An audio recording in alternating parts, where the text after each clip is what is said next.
Yes, sir. All right, do you enjoy it? Does it ever get old beating Texas? Man, never gets old.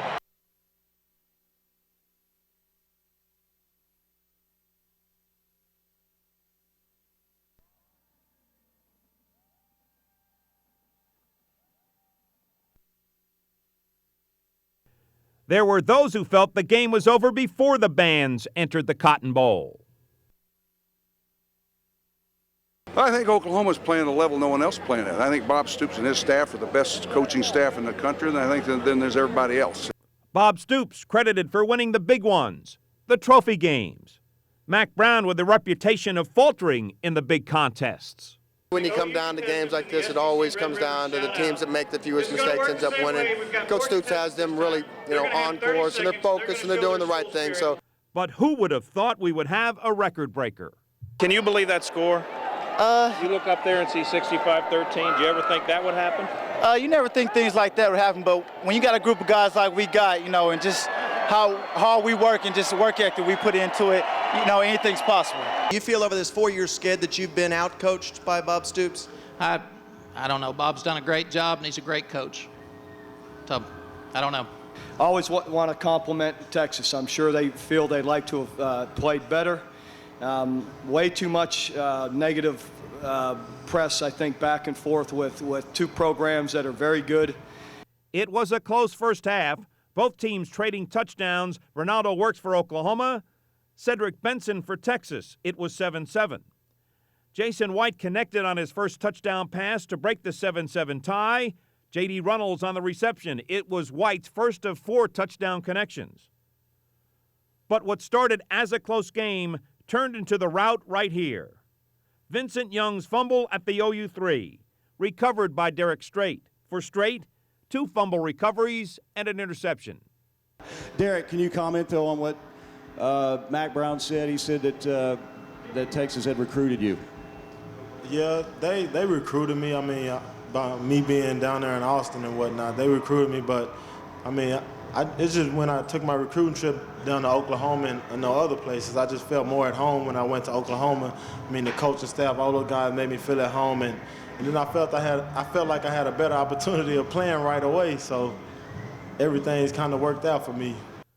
But the biggest of the 6 Texas turnovers occurred right here. Dusty Dvorak with the deflection, Jonathan Jackson with the interception.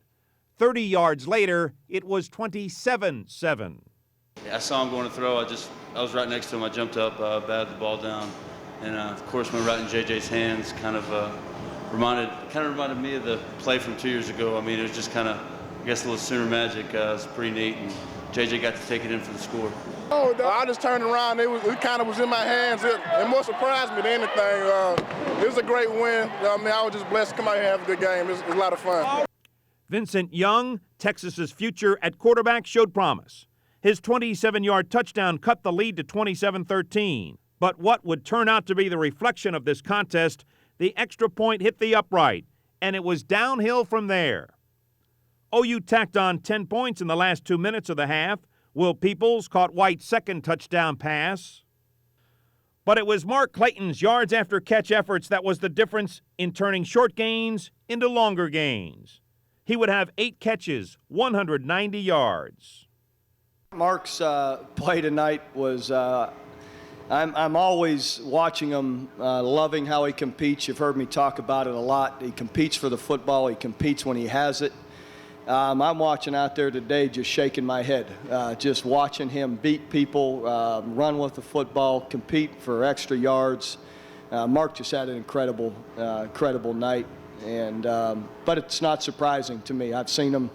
He's incredibly talented and runs great routes and takes a lot of pride in catching everything. White to Juwan Rankins for his 3rd touchdown pass of the game. Mark Clayton was a spark for OU in the receiving end. Jason White was a spark throwing the football. And when they needed it most, they came up with some great defense, forcing turnovers. And then in the second half, it was the running game that put the game away. The only question is, would Oklahoma score for the 4th game in a row, over 50 points? Ronaldo Works took care of that. Fortunately, our offensive line, Jamal Brown, Davin, everybody, all of them, Wes Sims, they all went out and they blocked well, just gave it all they got. What turned out to be a perfect way to put the icing on the cake, White to Clayton. It made Clayton's day complete. It made Jason White's campaign for the Heisman Trophy a little stronger.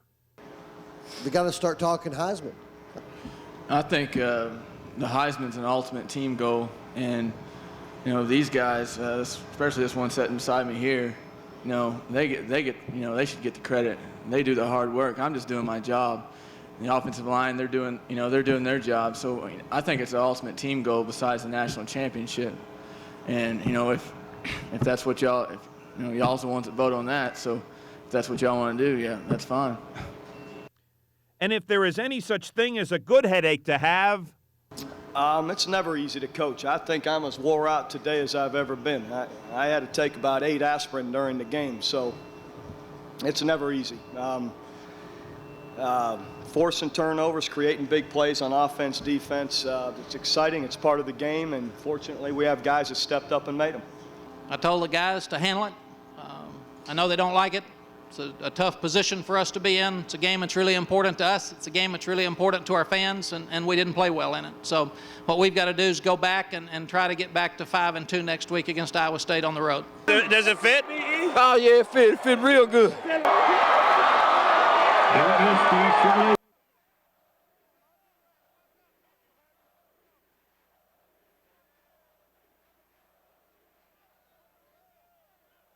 I think it was a statement game, but we got a couple more statement games left in us.